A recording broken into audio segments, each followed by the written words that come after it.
Welcome to Pep Talk with Fariya, the radio show dedicated to inspire and uplift women. Today, our guest is going to be Sarah Pallett. Sarah, elected in 2020 as a Member of Parliament for Ilam, brings a wealth of experience and a strong sense of social justice to her role. With a background in midwifery and education, Sarah's dedication to creating equal opportunities is unwavering. Her positive attitude, hard work, ethic, and boundless energy makes her a powerful advocate for people of Ireland at a national level. Before entering the parliament, Sarah co-founded the Canterbury Women's Branch and Labour's Party, demonstrating her commitment to effecting positive change. She also served as a chair of the Labour Women's Council. Currently, Sarah serves on various committees, including the Health Select Committee, Petitions Committee as Deputy Chair, and Labour Wahini Caucus as Chair. She is actively involved in groups focusing on population and development, as well as Commonwealth women parliamentarians. Additionally, Sarah's participation in caucus committees relates to health, well-being, social services, justice, foreign affairs, trade showcases her dedication to comprehensive policy making. Sarah's passion for social justice, combined with her experience and leadership, makes her a powerful force in advocating for people of Ireland and bringing about meaningful change for women. That's the plan. Wow. I do sleep. Yes, that's what I was thinking. Occasionally. I was coming to that. Wow, it's such an honor to have you on our show, I'm Sarah. delighted to be here. Thank you so much for taking You're out really time welcome. out of your busy schedule to be able to come here and talk to us. What an honor. Right, to allow our audience to have the most of this time, I would like you to please share what are the challenges that you have faced or some adversities that you have been given in your life, and then how you overcame them. It's a really good question, and I've lived a very busy life, so I've faced quite a lot of challenges. And I think my husband was saying to me the other day, it was almost as if I've lived 3 lives. I've done a lot because I believe in making the most of every minute. But challenges, look, I faced challenges really early on when my mother had breast cancer and became she was diagnosed when I was 8, but became ill again when I was in my teens, and then died when I was 21. And I was very close to her. She was an extraordinary woman and actually objectively an extraordinary human being. And so it was, for me at the time, it was the worst thing that could happen to me. It was the worst thing at the time. Before I had children, it was the worst thing that I could imagine happening. And having that happen so early on gives you a certain fearlessness and strength, because you know very early I'd survived the worst thing. Yes. And so I didn't really have much fear facing the rest of my life. If that makes sense. Absolutely, it does. You had the worst at the beginning of your life, Yeah. to where people are still celebrating other things and they have no idea of the bigger challenges life may bring. And that sort of, not that very moment, but later on in life, I think it becomes a strength. I That think once so. I've got that, yeah. Yeah, it was very hard. I mean, I'm not. Of course. I mean, like most things that are really serious challenges, it's not. You don't breeze through them, but you come out of it knowing you can. Absolutely. And I think that's really powerful. To be able to see your parent go through that experience, a loved one, at that age, and to learn so much from that, and these experiences actually never leave us in so many ways. That's true. So I'm actually quite excited to know more about, and there's so much for me to learn from you, Sarah. We'll talk more about what life gave you and what you learned from it shortly after this break. So as a successful woman from your field, what obstacles or biases that you have encountered this could be your professional life, your personal life, how people perceived you, Sarah. Yeah. I mean, that's a really interesting one. I think all women politicians, in fact probably it's true of all elected representatives who are women, face a different raft of challenges in their lives, I think, in their professional lives. And I honestly, I think that we've seen elected representatives in Christchurch, so not just me, but Sarah Templeton and I were both on the receiving end of some particularly nasty social media attacks that she brought forward into a civil case. And how do you get through that? I think I rely really heavily on my networks so I rely on other women a lot, not exclusively, but I think it's really important that we wrap support around each other and that we elevate each other. And one of the things I've said for the longest time is that, if you are the first person up the ladder, you need to tie it off at the top so that the next person behind you can come off. Unfortunately, we do see some people kicking it away when they get to the top. But I believe that we push forward, and when we achieve, we need to ensure that bit of the journey is easier for the next person. So I believe that really strongly, and so I do rely on my networks to help me when I end up in. That's a beautiful metaphor, actually, to actually tie up the ladder for the other person to come up, and not actually dismantling and throwing it away. And I see that women can be an easier or a softer target, especially at social media, where people have more control over, it's not going to affect what I'm going to type, but the receiver not necessarily, has got control, but it can be quite damaging to be able to. So how did you navigate through these challenges? I had to take a great deal more control of my social media than I'd had before.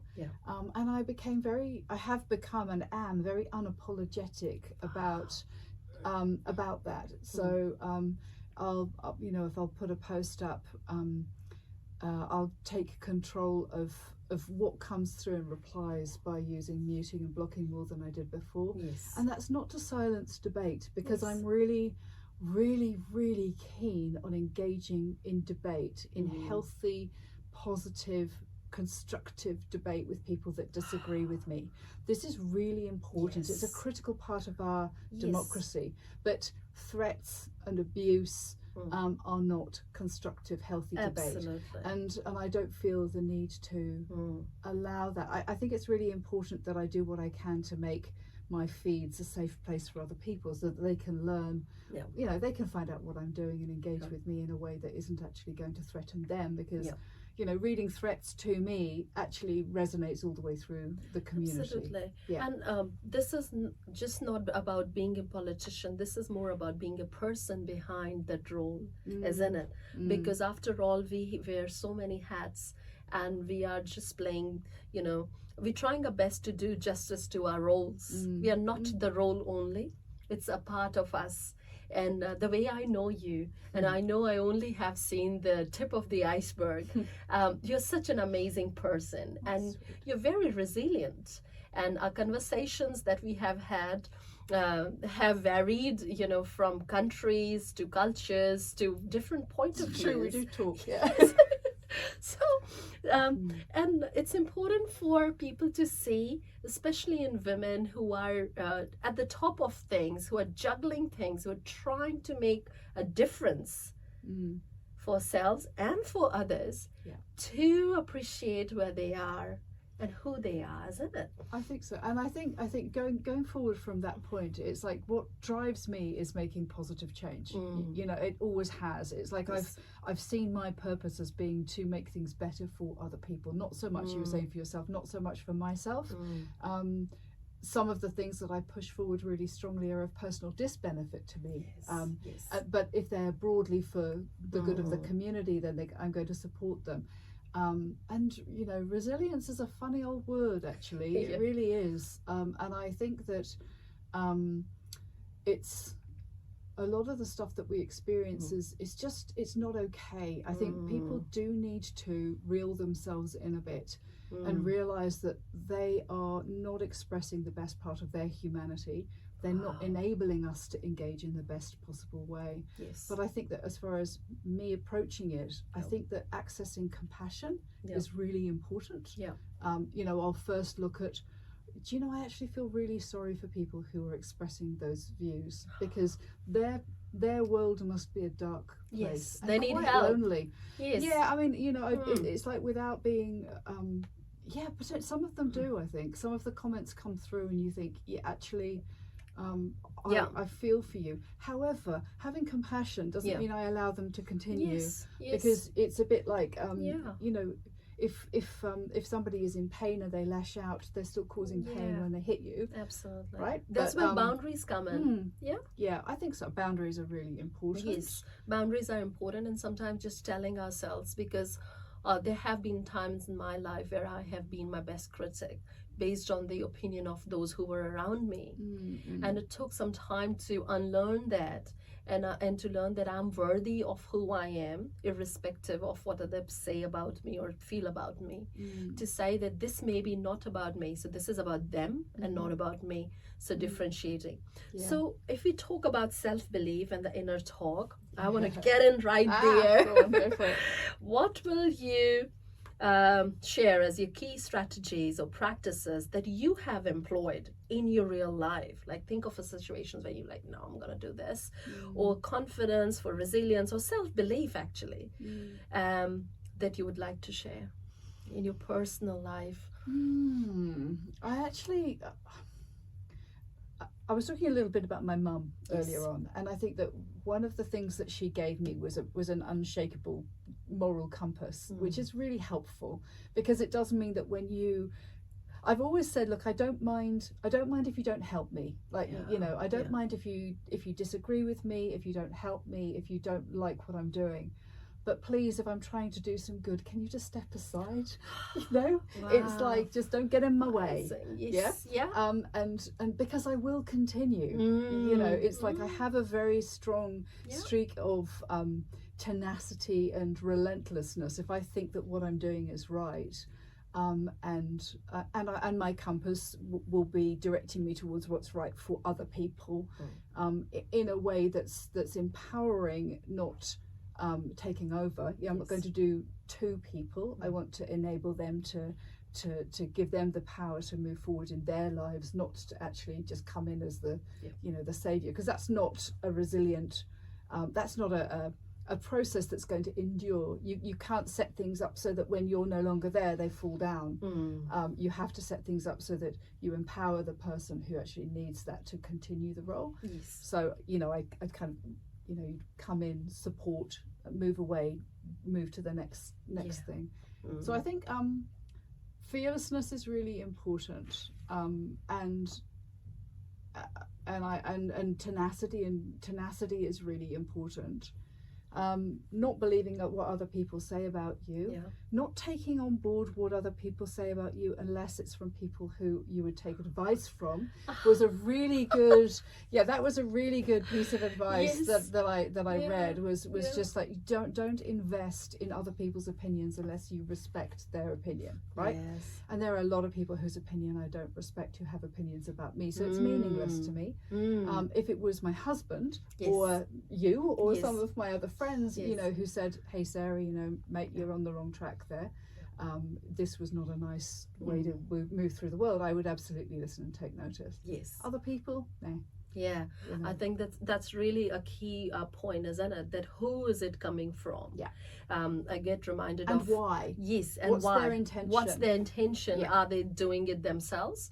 So are they into the field? So I get reminded of Brené Brown's book, where she talks about being in the arena. Absolutely. So if you're not in the arena, getting yourself, you know, knocked down and kicked, I'm not going to take advice from you because you are not doing it yourself. Or I mean, I don't just think that. I do agree with that very much. I think it's a very valid point, but I also think that intention is everything. So if you know that somebody is coming to you with advice that's coming from a place that is to help you, it's worth listening to, or to help other people, you know, but you can suss that out. Yes, you know, yes. and it usually doesn't come with criticism. It usually Yes. comes, there's critique and there's criticism. Critique is intending to uplift, and criticism is intending to bring down. And so I think if you come and say, hey, look, I think maybe you could think about doing it this way. Yeah. Do you know what you did hurt somebody's feelings? Mm. You know, that I'm And gotta you've hear learned it. the hard way, haven't you? Yeah. Yeah, because it's the lessons, isn't it? And Yeah, that's what I was thinking. totally. Oh my gosh, she's learned the hard way, because when we are naive and we're starting and we're still very kind and polite, we take the advice. We're thinking, okay, this is gonna be. They have people who've come to me and said, like, don't start this. This is not gonna work. You know, this thing dies down in a year or two. That kind of thing. So intention and what actually they're saying and what they're intending. And sometimes, would you agree that people actually reflect their fears on us? Oh yeah, totally, 100%. Isn't it? And the seeds, that's their fear seed that is just sown, and that's, thank you for sharing. Yeah. Yeah, your comments are noted. Yeah. Your feedback is However, appreciated. And I think one of the other things that I really do, I feel very strongly is, I remember when I was a midwife and I got some negative feedback on the care I'd provided, and I really, as happens, you know, you can't be in the world without that happening. And I remember being really devastated because I actually thought it was wrong and it was unfair and they were mean and, you know, all of that. And I actually had to move past that into, this is how they felt about it. This is their honest feedback about it. Yes. And therefore I need to get over myself and get over my little hurt feelings and look at how I can improve so that that doesn't happen again.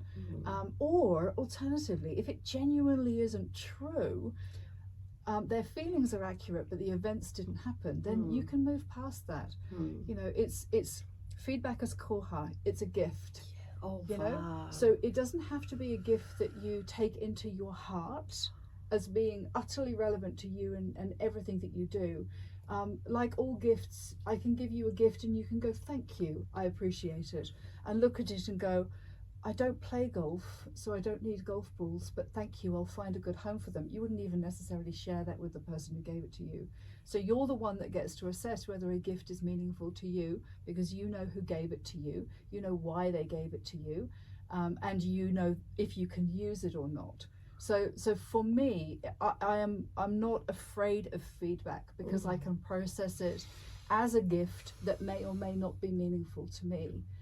And take it, keep it, bring it to my heart and cherish it, or go, thank you for the golf balls, I really appreciate them, and then quietly go, Fariya, do you play golf? It's like, because I don't. Or just go, I'll just put them away, I'll repurpose them, I'll donate them. Yes, you know, it's there's so many ways. Or do you know who plays? Or who does? You know. Or if it's just you know, a thing, you just go, that thank you, and park. Yes. You don't have to go, thank you, oh my goodness, my entire being is like now centered around your view of me. It's you don't need to do that. That's a beautiful thing, and I love how you said that the feedback is a koha. So it's a gift, and that's a beautiful way to look at things. And the way we look at things, if we change the way we look at things, the things we look at change, isn't it? So I love how you see that it is the ownership, you know. It's what you do. It's what you do with it. But you can accept everything with gratitude, even if it's teaching you something that you need to know about somebody's life. You know, that they are in pain, or you know that they have needs, or that they have a position of judgment, or that's all useful. You know, but you don't have to take their view of you as being an accurate representation of who you really are. And I'd say that about to anybody who was looking at becoming a politician, is know who you are. You know, that's really important, because if you're very solid in who you are, what you want to achieve, what your compass is, Yes. then you're not going to be thrown off by other people's opinions. You are going to absorb their feedback and hopefully make you a better person, better politician, better servant of the people, because ultimately that's what this job is. Yes. You know, Leadership. Yeah. Yeah, it's serving, for me, very much servant leader. You know, you know, I'm not here to advance myself. I'm here to serve the people that elected me. That's been my very clear message from the very beginning. That's what I do, what I want to do, and what I want to be better at every day. Yes. And that's what drives me, really. Yeah. But you can't do that if you don't know who you are. Yeah.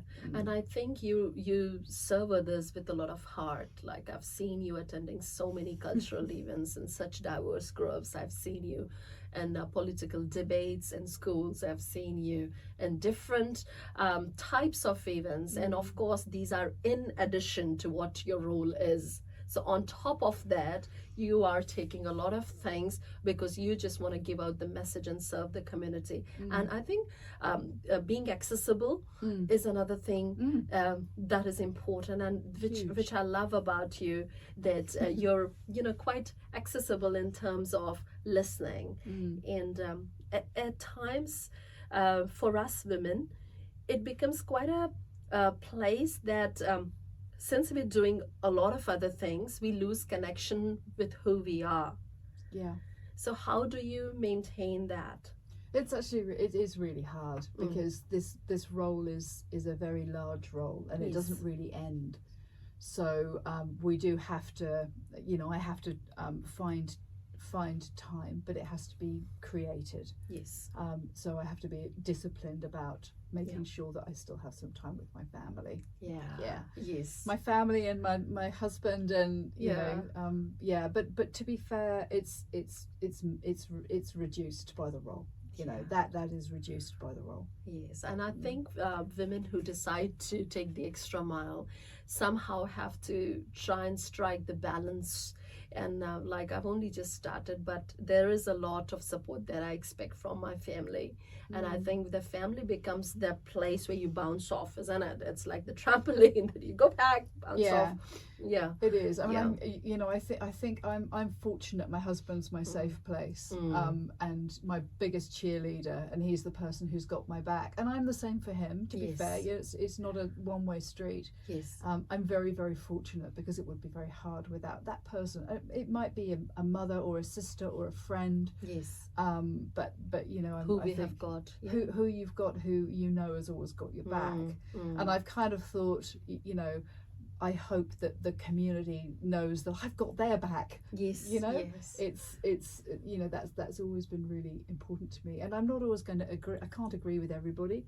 I can't support everybody with everything that they want, because that's not some of them are really diverse, and that's not what it's about. Yeah. But you're sort of coming from a position of heart and wanting to caring deeply and wanting to help. I think it goes a long way. I actually think, if I think about what I want from my politicians, it's like I actually want them to care. Fundamentally, I want them to care, and I want them to want the best for me. Wow. Whatever that best is. I'm not the one who gets to tell you what's best for you, except broadly on a policy level. I look at community and what's best for community. Yes, to be able to encourage people to have a voice, to be able to provide a place for them to hold the space and not fill the space. Yeah, exactly. To be able to empower the other leaders and politicians and community to be able to take the roles where they are inspiring and working towards their goals, and that becomes your job to be able to oversee that and provide the support, and which you do so very well, and you have been doing for many years now.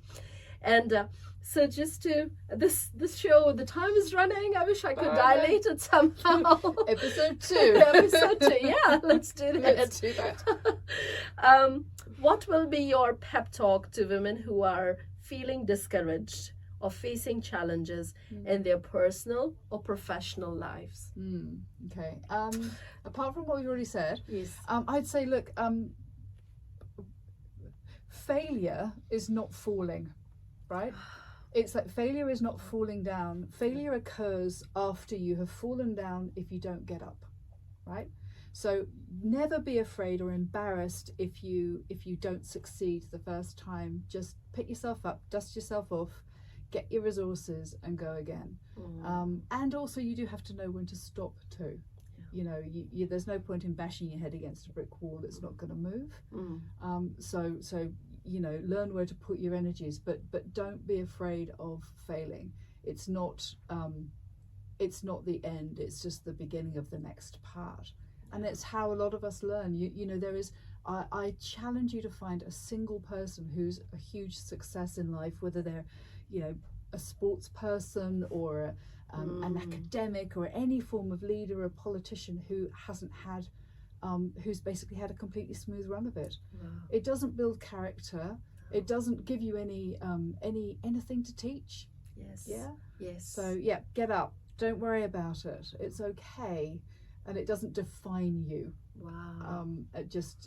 But you know, if you're going to lie there and moan after you've fallen over, I mean, you could moan because you've broken something, but you know, like that's part of the process. Psychologically speaking, yes. No, you need to have a little bit of a cry, yes, inside, and then pick yourself up and go again. Back on the saddle. Yeah. Yes. Yeah. Oh, that was inspirational. Thank you so much for joining us today. Thank you so much for your time. You're so welcome anytime. It's a pleasure always to see you, Fariya. Thank you so much. Pleasure's mine.